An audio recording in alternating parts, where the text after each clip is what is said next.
పంపించాలని నేను అనుకుంటున్నాను. మీరు కూడా క్రాస్ చెక్ చేసుకోండి. నేను ఇచ్చిన ఈ స్టేట్మెంట్లు ఏదైనా తప్పు ఉంటే మీరు ఎత్తి చూపండి, దానికి సమాధానం చెప్పడానికి నేను సిద్ధంగా ఉన్నానని చెప్పి ఈ సందర్భంగా తెలియజేస్తున్నా. కొంతమంది చాలా చౌకబారు విమర్శలు చేస్తున్నారు.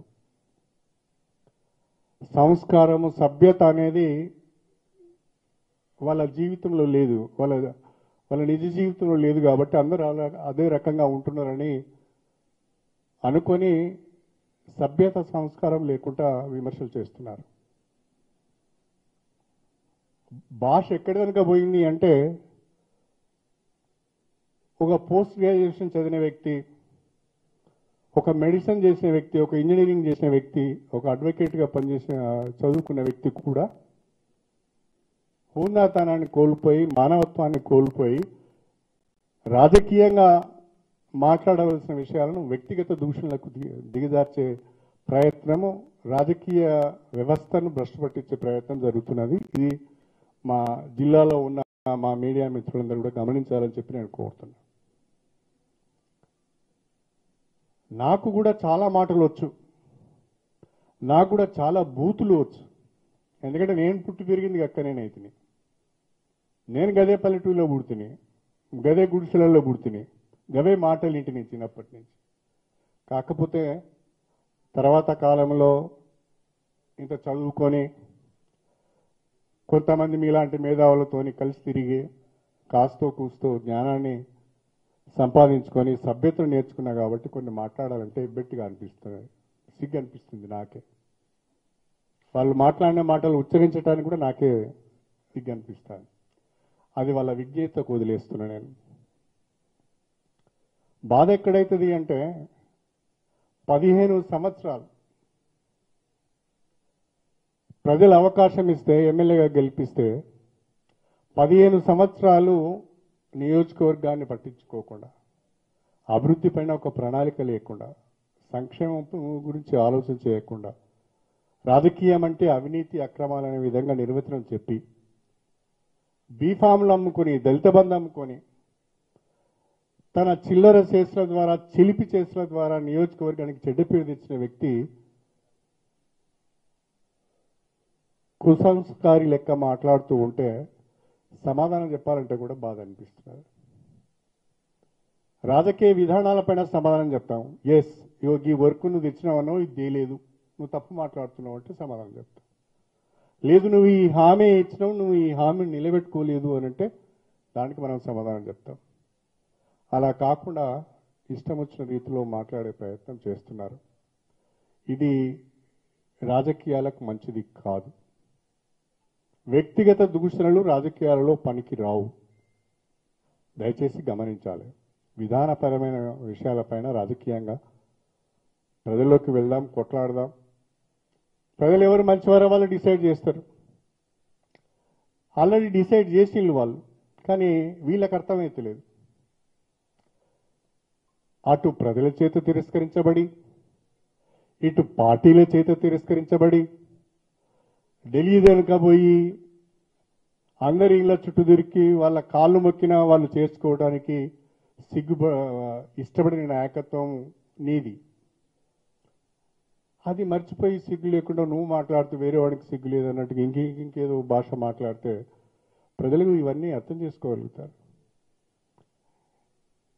ఎంత విచిత్రం అంటే, నాకు తెలిసి ఎవరైనా ఒక పార్టీలో చేరుతాము అంటే ఆహ్వానిస్తారు. జనరల్గా ఎవరైనా ఒక పార్టీలో చేరుతామంటే ఆహ్వానిస్తారు. లేదా మనం మంచి వాళ్ళం అయితే వాళ్ళే స్వయంగా పిలిచి మీరు రావాలే, మీ అనుభవం మాకు అవసరం అని అంటారు. కానీ ఈ పెద్ద మనిషి ఢిల్లీకి పోయి కాంగ్రెస్ పార్టీ పెద్దల చుట్టూ తిరుగుతూ ఉంటే ఇక్కడున్న కాంగ్రెస్ పార్టీ మహిళలు మేడారం పోయి సమ్మక్క సారలమ్మకు మొక్కులు చెల్లించుకున్నారు. ఈ దుర్మార్గుడు మా పార్టీలోకి రాకుండా చూడు తల్లి అని మేడారంలో మొక్కుకున్నారు. అవు గది మన గొప్పతనం, గది మన పరిస్థితి. వీటన్నిటిని మర్చిపోయి మాట్లాడుకోవడం కరెక్ట్ కాదు. నా ఎజెండా అంతా నాకు అవకాశం ఉన్న రోజులు, నేను రాజకీయాలు ఉన్న రోజులు, నా మాట చెల్లుబాటు అయినన్ని రోజులు స్టేషన్ గన్పూర్ నియోజకవర్గ ప్రజలతోనే ఉంటాను. స్టేషన్ గన్పూర్ నియోజకవర్గ అభివృద్ధికి ఆర్నిశలు కష్టపడి పనిచేస్తానని చెప్పి నేను ఈ సందర్భంగా తెలియజేస్తున్నా.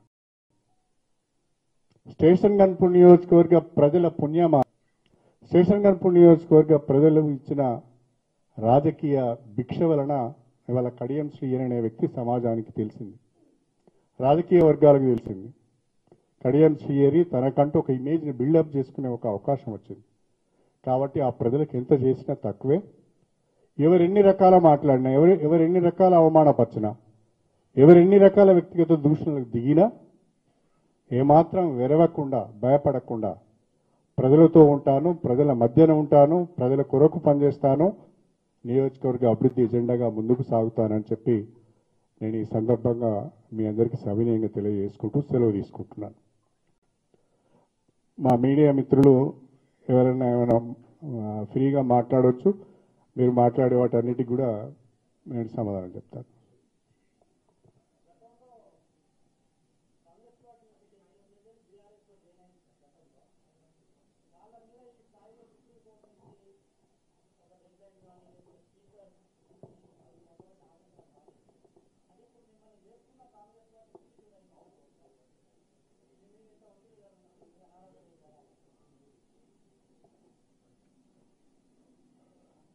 గతంలో ఆనాడున్న బీఆర్ఎస్ పెద్దలు, ఆనాడున్న ముఖ్యమంత్రి కేసీఆర్ గారు 10 సంవత్సరాల అధికారంలో ఉన్న కాలంలో నాకు తెలిసి సబ్జెక్ట్ కరెక్షన్ ఒకటి అటు ఇటుగా 36 మంది ఎమ్మెల్యేలను పార్టీలో చేర్చుకున్నారు. 36 మంది, ఒకటి కాదు రెండు కాదు, 10 సంవత్సరాల కాలంలో 2 టర్మ్స్లలో. కాంగ్రెస్ పార్టీ వాళ్ళను చేర్చుకున్నారు, వైఎస్ఆర్సీపీని చేర్చుకున్నారు, తెలుగుదేశంను చేర్చుకున్నారు, బీఎస్పీని చేర్చుకున్నారు, సిపిఐని కూడా చేర్చుకున్నారు. 36 మంది ఎమ్మెల్యేలను చేర్చుకున్నారు. అందులో 2 మంత్రులు కూడా చేశారు. మొదటి విడత శ్రీనివాస్ యాదవ్ మంత్రిగా చేశారు, రెండో విడత సబితా ఇంద్రారెడ్డి గారిని మంత్రి చేశారు. ఆ 36 మందిలో ఏ ఒక్కరు కూడా రాజీనామా చేయలేదు. ఆ 36 మందిలో ఏ ఒక్కరు కూడా డిస్క్వాలిఫై కాలేదు. కానీ ఈరోజు ఆనాడు రాజకీయ వ్యవస్థనంతా సర్వనాశనం చేసి భ్రష్టు పట్టించిన కేసీఆర్ గారు ఈరోజు ఫామ్ హౌస్కు పరిమితం అవుతున్నాడు. నేను అడుగుతున్న కేసీఆర్ గారిని, అసలు మీరు చెప్పండి కేసీఆర్ గారు, ఆనాడు మీరు పార్టీ ఫిరాయింపులను ప్రోత్సహించి చేర్చుకున్న వాళ్ళందరితో ఎందుకు రాజీనామా చేయించలేదు? ఆనాడు లేని రాజకీయ విలువలు, ఆనాడు లేని నైతిక విలువలు ఈ రోజే మీకు గుర్తుకొచ్చినాయా? అధికారం కోల్పోయిన తర్వాత గుర్తుకొచ్చినాయా? మీరు చెప్పండి, ఎందుకు ఆ రోజు ఆ రకంగా చేశారు, ఈ రోజు ఈ రకంగా చేశారు? అంటే మీరు చేస్తేనే సంసారం, వేరే వాడు చేస్తే వ్యభిచారమా? మీరేమైనా శుద్ధ పూసలా? ఆగం చేసినంత, తెలంగాణను ఆగం చేసినంత మీరే కదా. సరే, ఏది ఏమైనా మీరు సుప్రీంకోర్టుకు వెళ్ళారు. సుప్రీంకోర్టు నుంచి ఒక తీర్పు వచ్చింది. ఆ స్పీకర్ గారిని 3 మాసాల లోపల నిర్ణయం తీసుకోమని చెప్పారు. It's not direction. వారు ఏమన్నారు, స్పీకర్ గారు 3 మాసాల లోపల ఈ పిటిషన్లను డిస్పోజ్ చేయాలి, నిర్ణయం తీసుకోవాలన్నారు. స్పీకర్ గారు మా అందరికి కూడా నోటీసులు ఇచ్చారు. నాకు ఆ నోటీస్కు రిప్లై ఇవ్వడానికి నాకు ఇంకా టైం ఉన్నది. వారు ఒక్కొక్క ఎమ్మెల్యేకి ఒక రకమైన టైం ఇచ్చారు. వారు ఆ టైం లోపల తప్పకుండా నేను నా రిప్లై ఇస్తాను. కాకపోతే ఏంటి అంటే, మీరు అధికారంలో ఉన్నప్పుడు మీరు ఫిరాయింపులను ప్రోత్సహించినప్పుడు ఒక రకమైన విధానం, ఇప్పుడు ఇంకొక రకమైన విధానం అనే విధంగా మీరు మాట్లాడుతున్నారు. పార్టీ విధానాలు ఎప్పటికీ ఒకే రకంగా ఉండాలి, ఉంటే మంచిది అనేది నా అభిప్రాయం. స్పీకర్ గారి నిర్ణయానికి కట్టుబడి నా భవిష్యత్ ప్రణాళిక ఉంటుంది.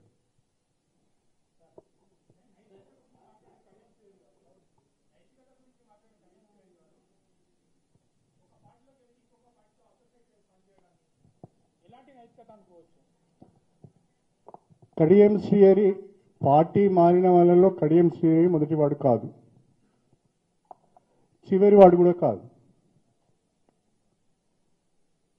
దేశవ్యాప్తంగా ఈ ప్రక్రియ సాగుతున్నది. నా మట్టుకు నేను నా నియోజకవర్గం ఆగం కావద్దు, నన్ను ఎన్నుకున్న ప్రజలు ఆగం కావద్దు, మరి ఇంకొక 5 సంవత్సరాలు వీళ్ళు నష్టపోవద్దు, ఈ ప్రజలకిచ్చిన మాటను నిలబెట్టుకోవాలి, ప్రజలకిచ్చిన అభివృద్ధిని చేసి చూపించాలి అనే ఒక ఆలోచనతో మాత్రమే అభివృద్ధిని ప్రధాన అంశంగా తీసుకొని కాంగ్రెస్ ప్రభుత్వంతో కలిసి పనిచేయడం జరుగుతుంది. కొద్ది కాలం మినహాయిస్తే 94 నుంచి మీరు రాజకీయాల్లో దాదాపుగా అధికార పార్టీతోనే ఉన్నారు. అంటే అప్పుడు ఎందుకు అభివృద్ధి చేయలేకపోయారు? నేను చేసిన అభివృద్ధి ఉంది గన్పూర్లో. ఏ గ్రామానికి వెళ్ళినా, మీరు ఏ గ్రామానికి వెళ్ళినా ఇప్పటికీ వెళ్ళండి, ఏ గ్రామానికి వెళ్ళినా కొద్దిసేపు రాజకీయాన్ని పక్కన పెట్టి ఈ గ్రామం ఎవరు ఎమ్మెల్యేగా ఉన్నప్పుడు అభివృద్ధి జరిగిందని అడగండి. ఈ స్కూల్ ఎవరు కట్టిల్లు, ఈ వాటర్ ట్యాంక్ ఎవరు కట్టిల్లు, ఈ సీసీ రోడ్లు ఎవరు కట్టిల్లు, ఈ వాటర్ స్కీమ్ ఎవరు తెచ్చిల్లని అడిగితే వాళ్ళే చెప్తారు. మీ ప్రశ్నకు అక్కడే క్షేత్రస్థాయిలో సమాధానం దొరుకుతుంది. సార్, అంటే మీరు ఇప్పుడు పెట్టినటువంటి ప్రెస్ మీట్ కావచ్చు, అందులో ఎత్తుకున్న అంశాలు చాలా ఇన్స్పైరింగ్గా ఉన్నాయి సార్. ఒక పార్టీకి ఒక విధానమే బాగుంటుందని చెప్పారు. అంటే ఇప్పుడు మీరు జర్నీ చేస్తున్నటువంటి కాంగ్రెస్ పార్టీలో రాహుల్ గాంధీ ఏమో ఫిరాయింపుల మీద చాలా పోరాటం చేస్తాడు. కానీ అంటే మీరు కూడా సుదీర్ఘకాలం ఉమ్మడి ఆంధ్రప్రదేశ్లో, తెలంగాణలో మీరు అనుభవించిన పదవి లేదు. మీరు ప్రతిపక్షంలో ఉండే అధికారంలోకి వచ్చి అనేక పదవులు అనుభవించారు. అయితే మరి అభివృద్ధి చేయాలంటే పార్టీ అనే మారాలా? అంటే సుదీర్ఘ రాజకీయ అనుభవం ఉన్నటువంటి వ్యక్తిగా నవ సమాజానికి ఒక మెసేజ్ ఇవ్వాలనేటువంటి మీ తాపత్రయానికి అనుగుణంగా అడుగుతున్నా సార్. పార్టీ మారి నేను పదవులు అనుభవించలేదు కేకే గారు. మీ ప్రశ్నలో కొంచెం, పార్టీ మారి నేను పదవులు అనుభవించలేదు. పార్టీ ద్వారానే నాకు పదవులు వచ్చినాయి, నేను అనుభవించలేదు. వచ్చిన ప్రతి అవకాశాన్ని, వచ్చిన ప్రతి పదవిని ఉమ్మడి జిల్లా అభివృద్ధికి, స్టేషన్ గన్పూర్ నియోజకవర్గ అభివృద్ధికి ఉపయోగించాను తప్ప నా స్వార్థం కొరకు భూ కబ్జాలకు పాల్పడలేదు, సెటిల్మెంట్లు చేయలేదు, లేకుంటే కాంట్రాక్టులు చేయలేదు, అవినీతికి పాల్పడలేదు. నా పరిధిలో నేను ఉన్నాను కాబట్టే ప్రజలు నన్ను ఆశీర్వదిస్తూ వచ్చారు. లేకుంటే నాకు ఈ స్థాయి వరకు వచ్చే అవకాశం కూడా లేదు. నా కుటుంబ నేపథ్యం, నా సామాజిక నేపథ్యం, నాకున్న ఆస్తులు కానీ ఇతరత్ర కానీ చూసుకుంటే ఈ స్థాయికి నేను వచ్చేవాడిని కాదు. Thanks to constitution, thanks to doctor B R Ambedkar. ఆ రాజ్యాంగంలో కల్పించిన రిజర్వేషన్లు, ఆ అంబేద్కర్ కల్పించిన రిజర్వేషన్ల ద్వారా వచ్చిన ప్రతి అవకాశాన్ని వినియోగించున్నా కాబట్టే పిలిచి నన్ను డిప్యూటీ సీఎం చేశారు. నేను పోయి అడుక్కొని లాబింగ్ చేసుకుంటే డిప్యూటీ సీఎం ఇయ్యలే నాకు. నన్ను పిలిచి ఢిల్లీ నుంచి రమ్మని, నీ అనుభవం మాకు అవసరము, నీ తెలివితేటలు మాకు అవసరము, నువ్వు రా ఢిల్లీ నుంచి అని చెప్పి పిలిచి నన్ను డిప్యూటీ సీఎం చేశారే తప్ప నేను ఎవరి దగ్గరికి వెళ్ళి. మీకు ఇంకో విషయం కూడా చెప్తున్నా, చాలామంది నాయకులకు పాదాభివందనాలు చేస్తారు. చాలామంది నాయకులకు పాదాభివందనాలు చేస్తారు. మీరు ఏదైనా చూసారా నేను పాదాభివందనం చేయంగా? అంటే నేను ఎక్కడ అమ్ముడు పోలేదు, ఆత్మవిశ్వాసంతోనే బతికాను. నా నీతి, నా నిజాయితీ, నా కష్టమే నాకు పని ఉపయోగపడ్డది తప్ప మరొకటి కాదు. మీరు అన్నట్టుగా నేను ఇవన్నీ ఆలోచించినప్పుడు అల్టిమేట్గా నియోజకవర్గ ప్రజలకు ఏం సమాధానం చెప్పాలనే ఆలోచన నన్ను బాగా ప్రభావితం చేసింది. అందుకే నేను కాంగ్రెస్ ప్రభుత్వంతో కలిసి పనిచేయవలసిన అవసరం వచ్చింది. ఇప్పుడు నీతి గురించి మాట్లాడాలి, తప్పకుండా నీతికి కట్టుబడి ఉండాలి. కానీ ఆ నీతికి కట్టుబడి ఉన్నప్పుడు, పని చేయలేనప్పుడు ప్రజల్లో పలుచనవుతాం, ప్రజలకు అన్యాయం జరుగుతుంది అనేది నా అభిప్రాయం. కాదు సార్, అంటే మీరు ఒక నిమిషం,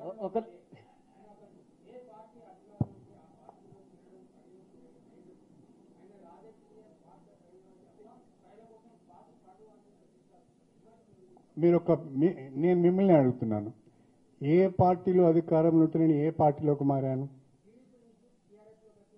నేను టీఆర్ఎస్లోకి వచ్చినప్పుడు వినండి ఒక్క మాట. నేను టీడీపీ నుంచి టీఆర్ఎస్లోకి వచ్చినప్పుడు టీఆర్ఎస్ అధికారంలో ఉందా? తెలంగాణ వచ్చిందా? టీఆర్ఎస్ అధికారంలో ఉందా? తెలంగాణ వస్తుందనే నమ్మకం ఆ రోజు ఉండేనా? అసలు టీఆర్ఎస్ ఉంటుందనే నమ్మకం ఆ రోజు ఉండేనా? కాబట్టి అట్లా ప్రశ్న అంత తొందరగా అట్లా ఫ్రేమ్ చేసి అడగడం కరెక్ట్ కాదు. అరే ఉంటాయండి, 100 ఆరోపణలు ఉంటాయి. నువ్వు మేధావి కదా, నువ్వు విలేకరివి కదా, నీకు ఆలోచన చేసే శక్తి ఉండాలి కదా, నీకు అనలైజ్ చేసే శక్తి ఉండాలి, విశ్లేషణ చేసే శక్తి ఉండాలి కదా. మిగతా వాళ్ళ లెక్క నువ్వు కూడా మాట్లాడితే ఎట్లా? వాడు మాట్లాడతాడు, ఎందుకంటే ఆయన నాకు రాజకీయ ప్రత్యర్థి కాబట్టి 110 మాట్లాడతాడు. మీరు కాదు కదా నాకు రాజకీయ ప్రత్యర్థి. సార్ అంటే 36 మందిని బీఆర్ఎస్ వాళ్ళు తీసుకున్న దాని మీద మీరు పాయింట్అవుట్ చేశారు సార్. కానీ అంతకు ముందుకే రాజశేఖర రెడ్డి ఉద్యమ పార్టీగా ఉన్న బీఆర్ఎస్ నుంచి తీసుకున్నాడు. అదే పార్టీలో అంటే మీరు ఈ విషయాలు చెప్తున్నారు కాబట్టి అదే పార్టీలో మీరున్నారు.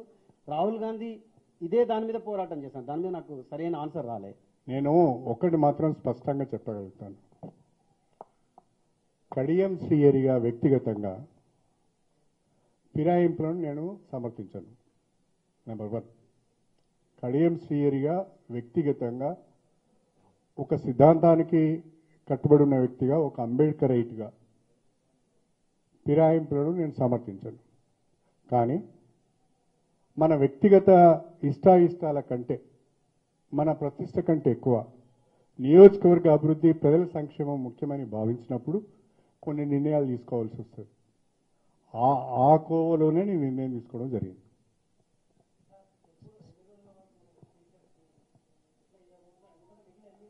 నాకు ఈ మంత్ ఎండింగ్ వరకు టైం ఇచ్చారు సార్ అది స్పీకర్ ముందట ఉంది.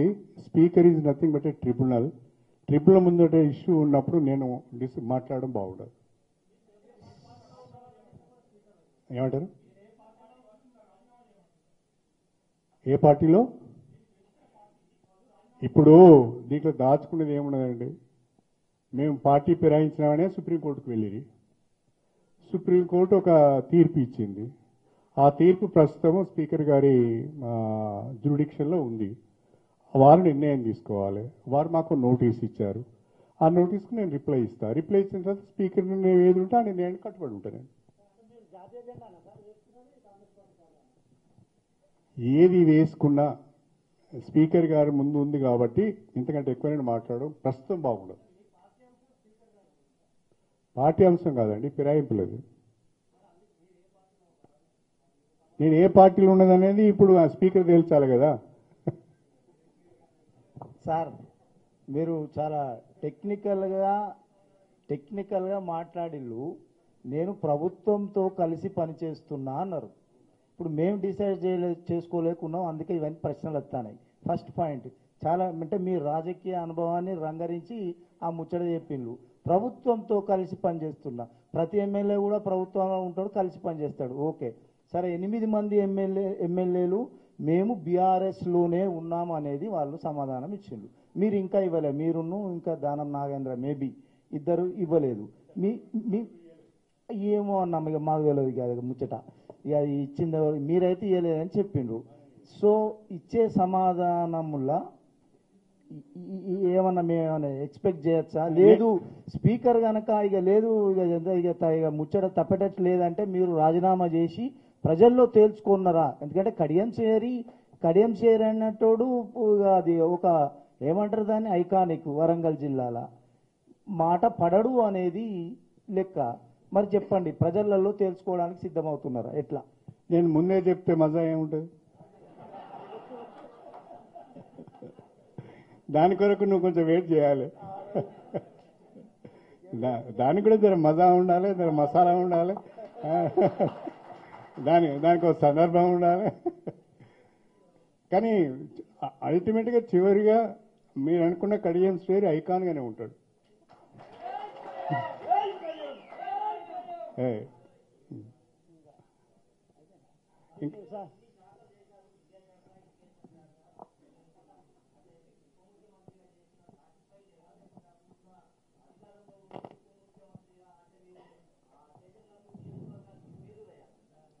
ఎప్పుడు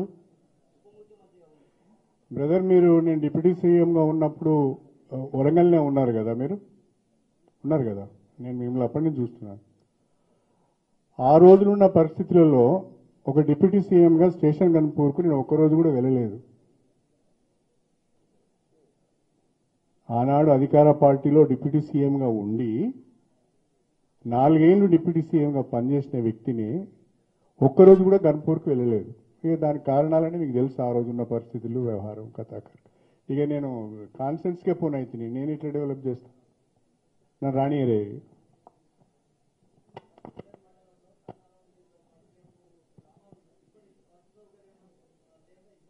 ఏమంటారు కన్నారం ఉస్నాబాద్ కాన్ఫరెన్స్ మండలం అంటే వేలేరు మండలము హన్మకొండ జిల్లా కాన్ఫరెన్స్ ఉస్నాబాద్ నాకు లేదు కన్నారం నాకు రాదు అంతకుముందే మొదటి నుంచి అది ఉస్నాబాద్ కన్నారం ఎన్నడూ స్టేషన్ గన్పూర్లో లేదు ఓకే ఇక అందరం భోజనం చేద్దామా దయచేసి ఒక నిమిషము తమ్మి మీరందరూ ముందు ప్రెస్ వాళ్ళందరం తింటారు తర్వాతనే కొంచెం మీరు ఇది ఆగాలి మీరు కూర్చోండి